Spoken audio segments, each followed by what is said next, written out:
Hello, welcome to legal awareness web series. जब पूरा विश्व तालिबान के बारे में बात कर रहा है और भारत बहुत कंसर्न्ड है कि हमारे नेबरहुड में इस तरह की एक सरकार आ रही है, भारत हमेशा अफ़गानिस्तान को सपोर्ट करता रहा है। अफ़गानिस्तान के बहुत से स्टूडेंट्स भारत में पढ़ते हैं। हमें उनकी सेफ्टी की, सिक्योरिटी की फ़िक्र है। भारत ने हमेशा अफ़गानिस्तान के स्टूडेंट्स का साथ दिया है और मुझे उम्मीद है कि भारत सरकार उनकी पढ़ाई किसी भी तरीके से डिस्टर्ब नहीं होने देगी। एक बहुत बड़ा कंसर्न तालिबान के आने के बारे में और जो पहले तालिबान का 5-6 साल का शासन रहा है वो क्रिमिनल लॉ जो तालिबान ने लागू किया था। और विश्व जानना चाहता है कि क्या वही रिग्रेसिव लॉ दोबारा लागू होगा या कोई reform modern rule of law पर based criminal justice system Taliban Afghanistan में इस बार इंट्रोड्यूस करेंगे। इधर भारत में क्रिमिनल लॉ को लेकर एक पिटीशन बीजेपी से एसोसिएटेड अश्विनी उपाध्याय ने सुप्रीम कोर्ट में दाखिल की है। उनको इतराज है इंडियन पीनल कोड पर। उन्होंने सुप्रीम कोर्ट से कहा है कि वो उस पर एक जुडिशल कमीशन बनाएं और अगर जुडिशल कमीशन ना बने तो लॉ कमीशन को डायरेक्टिव दें कि इंडियन पीनल कोड को हटाकर एक बहुत ही डेटरेंट, स्ट्रिंजेंट और सख्त क्रिमिनल लॉ लाया जाए। यह सख्त क्रिमिनल लॉ क्या तालिबान जैसा सख्त होगा? क्रिमिनल लॉ को सख्ती से अगर देखा जाता है वो अच्छी चीज नहीं है। क्रिमिनल लॉ एक्यूज सेंट्रिक होना चाहिए। क्रिमिनल लॉ ऐसा होना चाहिए जिसका स्टेट इस्तेमाल कर कर डिसेंटर्स को जेलों में ना भरे। ह्यूमेन होना चाहिए। उसमें पनिशमेंट्स में रैशनैलिटी होनी चाहिए। ह्यूमिलिएटिंग, रिट्रीब्यूटिव पनिशमेंट्स नहीं होने चाहिए। वेंजियंस पर बेस पनिशमेंट्स नहीं होने चाहिए। अश्विनी उपाध्याय जी एक अच्छे वकील हैं और मैं उनकी बड़ी इज्जत करता हूं। सुप्रीम कोर्ट का इस्तेमाल आइडियोलॉजिकल चीजों के लिए बड़ी खूबी से करते हैं। जाते हैं सुप्रीम कोर्ट, अक्सर उनकी पिटीशंस पर नोटिस इशू होता है और फिर अच्छा खासा टीवी चैनल्स पर डिस्कशन होता है। अभी रिसेंटली उन्होंने एक प्रोग्राम जंतर मंतर पर ऑर्गेनाइज किया था जिसमें बड़े भड़काऊ नारे लगाए गए। उसके बाद एक दिन उनको शायद पुलिस लॉकअप में भी रहना पड़ा और फिर उनकी बेल हो गई, जो कि अच्छी बात है। बेल सबको मिलनी चाहिए। अब यही देख लीजिए, अगर क्रिमिनल लॉ में बेल नहीं मिलती तो क्रिमिनल लॉ खराब है, और अगर क्रिमिनल लॉ में आसानी से बेल मिलती है इसका मतलब क्रिमिनल लॉ मॉडर्न है। हम मॉडर्न क्रिमिनल लॉ चाहते हैं। मगर बड़ा अफसोस हुआ कि अश्विनी उपाध्याय जैसा पढ़ा लिखा आदमी उन लोगों के चक्कर में आ गया जो यहां पे इस तरह के नारे लगा रहे थे कि जब वो मारे जाएंगे तो वो ये चिल्लाएंगे। मैं समझता हूं इससे देश का माहौल खराब होगा। और अब शायद कुछ इस तरह की रिपोर्ट्स आ रही हैं कि पहले तो अश्विनी उपाध्याय जी ने उनसे कहा था ये लोग गलत आ गए, मेरा इनसे ताल्लुक नहीं, कि शायद उनकी कुछ ताल्लुक उन लोगों से बनता है। मुझे नहीं मालूम, लेकिन मैं उनकी पर्सनल तौर पर इस बात के लिए इज्जत करता हूं कि पब्लिक इंटरेस्ट लिटिगेशन में बार बार कोर्ट जाते हैं। जिन चीज़ों पर वो फील करते हैं उन पर जुडिशल रेमेडीज जो अवेलेबल हैं उनका इस्तेमाल करते हैं। उपाध्याय जी को तो खुद ही मालूम है कि मोदी सरकार ने एक क्रिमिनल लॉ रिवीजन कमेटी बना दी है, उस पर काम चल रहा है, उसकी रिपोर्ट आ जाएगी। गो कि उसके कंपोजिशन पर एक्सपर्ट्स कोई रिजर्वेशंस हैं क्योंकि वो समाज की डाइवर्सिटी को रिफ्लेक्ट नहीं करता। और लोगों का ये ख्याल है कि शायद हम जो रिवाइज करके पीनल कोड बनाएंगे वो उतनी इनलाइटेंड नहीं होगी जितनी हम चाहते हैं, क्योंकि कई क्राइम्स के बारे में हमारी पोजीशन बहुत रिग्रेसिव है। उपाध्याय जी ने कहा कि इस कमेटी में कोई भी सुप्रीम कोर्ट या हाई कोर्ट का जज नहीं है, कोई सॉलिसिटर और एडिशनल सॉलिसिटर जनरल नहीं है, रिटायर्ड आईएएस आईपीएस ऑफिसर नहीं है, सोशल एक्टिविस्ट और जर्नलिस्ट नहीं है। ये बात सही है, जिस तरीके की कमेटी बननी चाहिए थी उस तरीके की कमेटी नहीं है।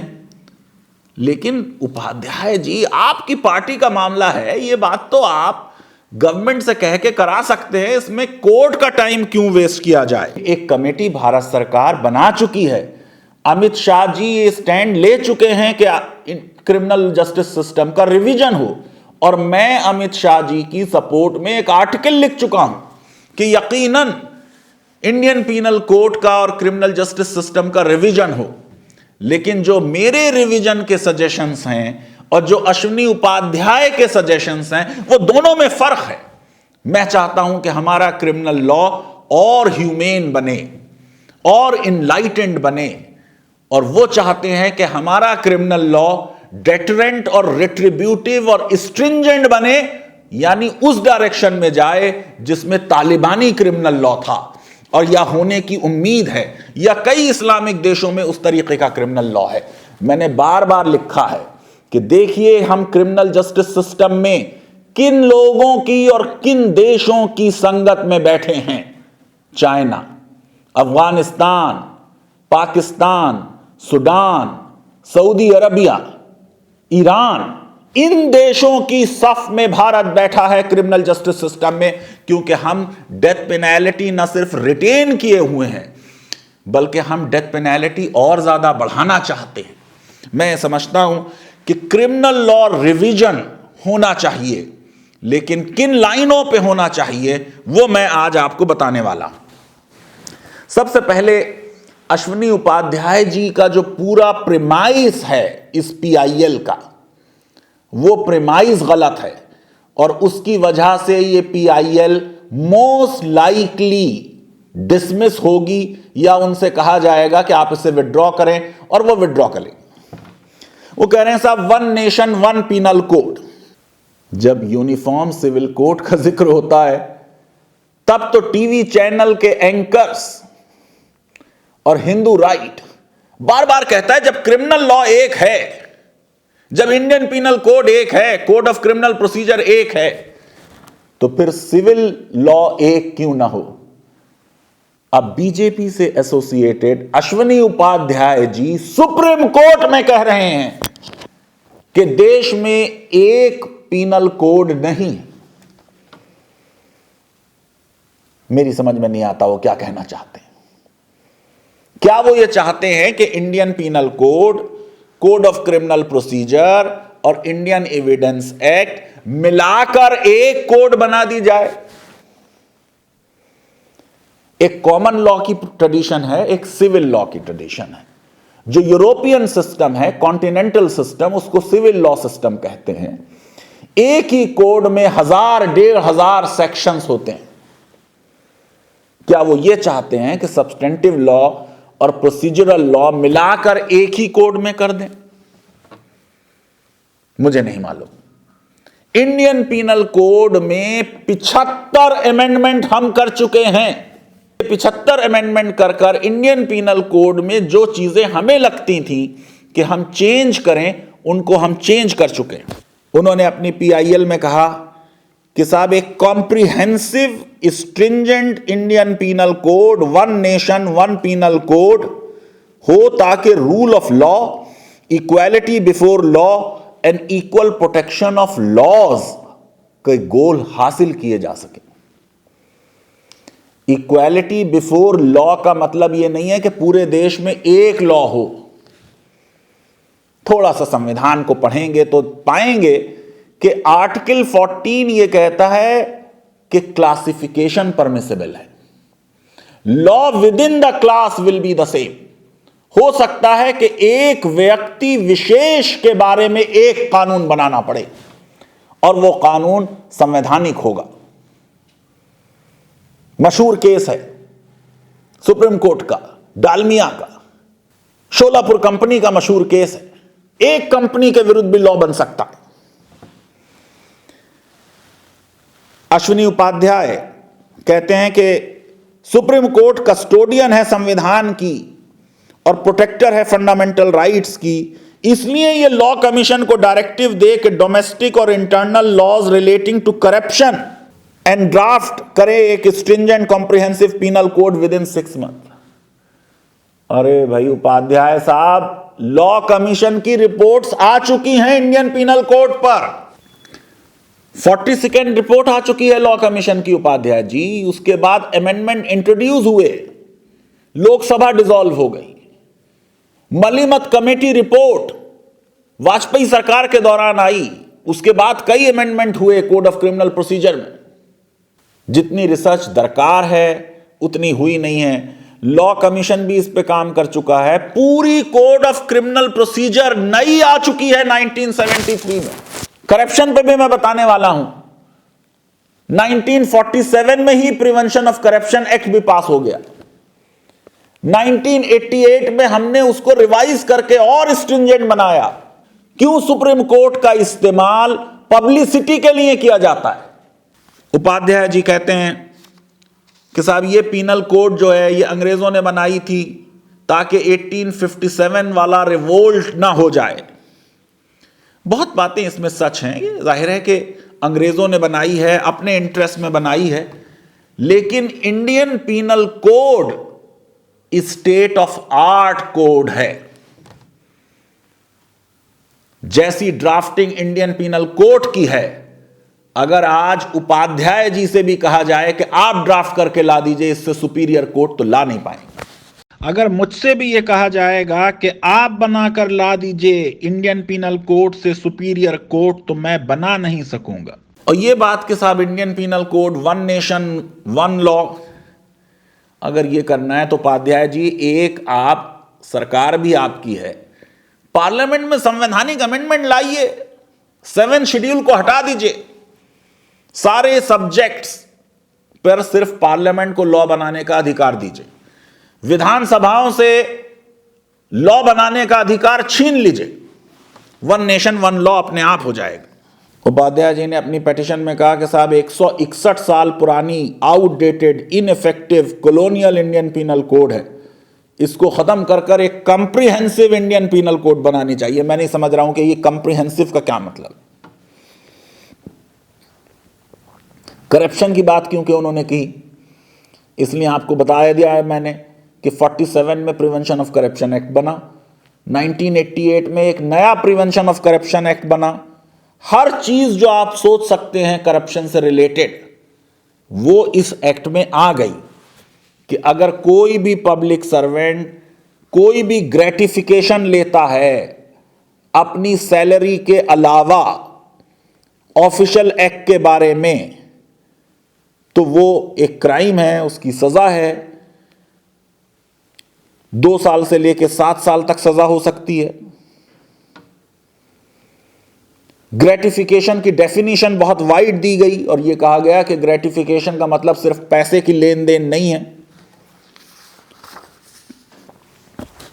कोई मोटिव अगर करने का है कि साहब, और रिवॉर्ड फॉर डूइंग, उसकी वाइड डेफिनेशन दी गई और यह कहा गया कि a person who receives a gratification as a motive और reward for doing what he does not intend और is not in a position to do और has not done comes within this expression.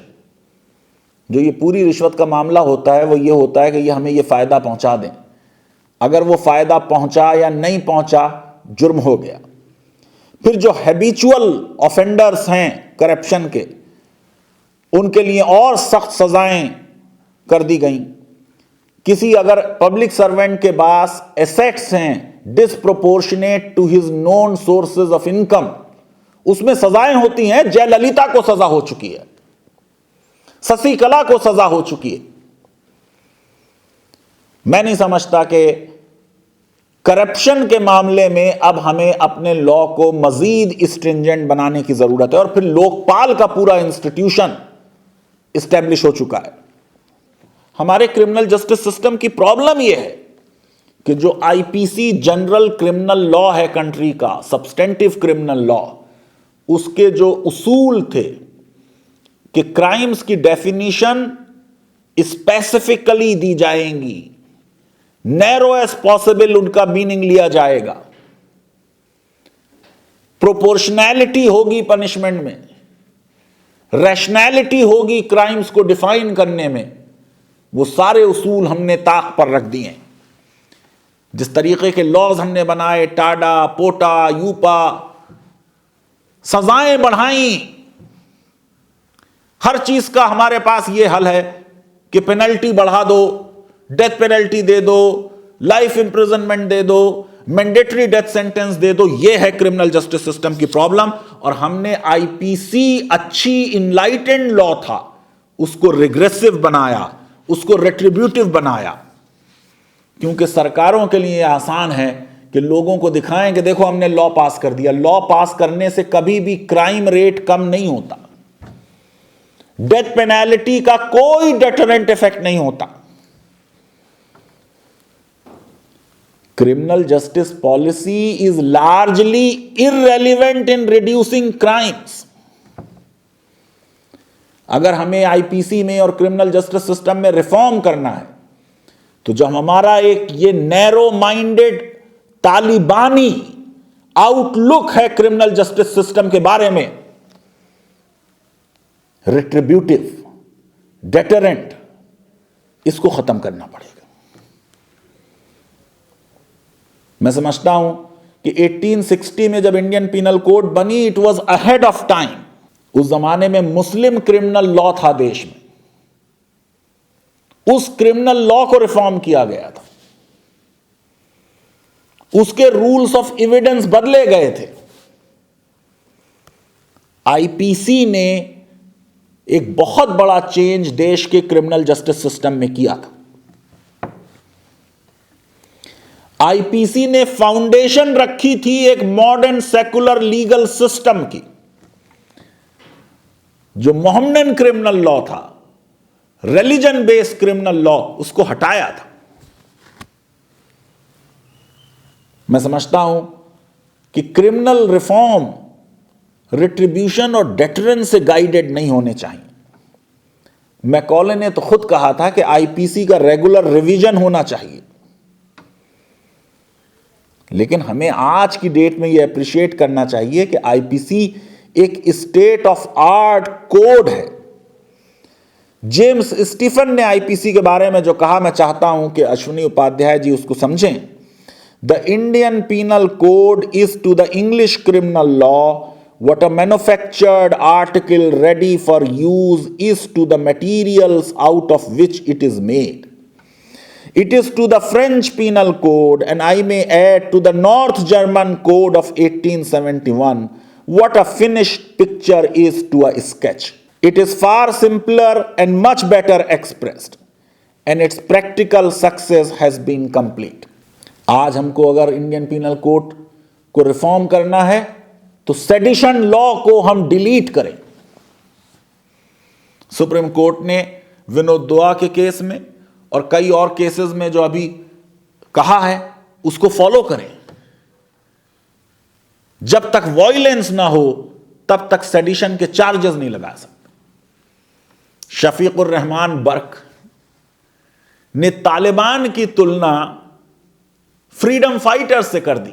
उनके mind में यह था कि इतने साल तक सोवियत यूनियन से लड़े, इतने साल तक अमेरिका से लड़े।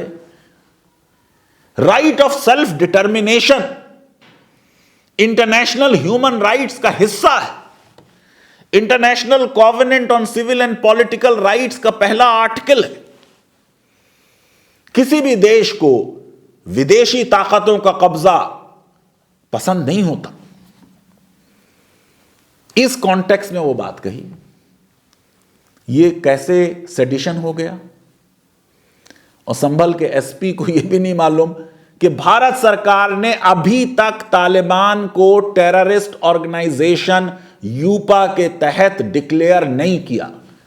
यानी फैक्चुअली भी बात गलत और लीगली भी बात गलत। जब आप भारत देश के विरुद्ध कोई कार्य करें तब आप पे सेडिशन लगता है। किसी दूसरे देश में क्या हुआ उसके बारे में किसी ने कोई ओपिनियन दिया, वो एक ओपिनियन है। उसमें कैसे 153A और 153B और 124A लग जाएगा, मेरी समझ से बाहर। सेडिशन का लॉ इसलिए आया क्योंकि मुस्लिम उलेमा ने फतवा दे दिया था जिहाद का अंग्रेजों के खिलाफ। मैं समझता हूं कि 124A पे केदारनाथ के जजमेंट ने कुछ अच्छी बातें कही, लेकिन एक मॉडर्न लिबरल डेमोक्रेटिक कंट्री में जो 124 जैसा लॉ है, यह चिलिंग इफेक्ट करता है freedom of speech and expression पर, और नहीं होना चाहिए। ब्लास्फेमी का लॉ ओरिजिनली नहीं था, बाद में इंट्रोड्यूस किया गया क्योंकि रिलीजियस फेनेटिक्स मजहबों के खिलाफ बोल रहे थे, मजहबों की वजह से लोगों को मार रहे थे, लोगों की freedom of speech and expression छीन रहे थे। 1927 में यह लॉ आया 295A। मॉडर्न लिबरल डेमोक्रेसी में ब्लास्फेमी क्राइम नहीं होना चाहिए।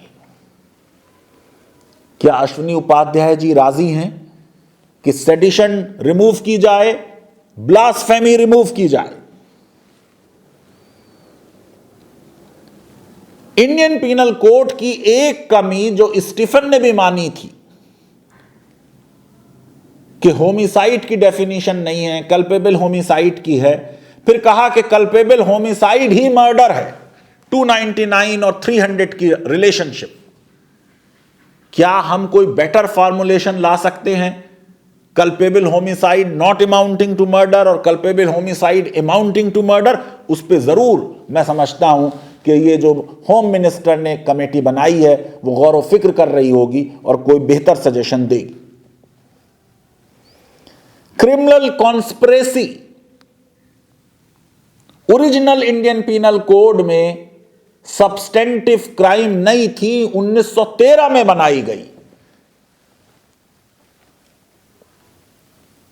दो लोग आपस में कोई बात करें, कोई एग्रीमेंट करें, वो एग्रीमेंट अपने आप में एक जुर्म है, चाहे उसके नतीजे में कोई क्रिमिनल एक्ट हुआ या नहीं हुआ।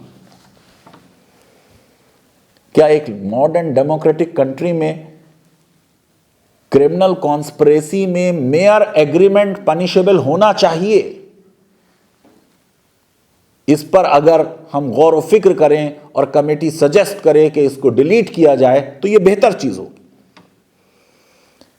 पूरे कॉन्स्पिरेसी के लॉ के बारे में जस्टिस फिट्जराल्ड ने कहा, the law of conspiracy is a branch of our jurisprudence to be narrowly watched, to be jealously guarded, and never to be pressed beyond its true limits. Section 149, unlawful assembly. Mere membership of the assembly is punishable.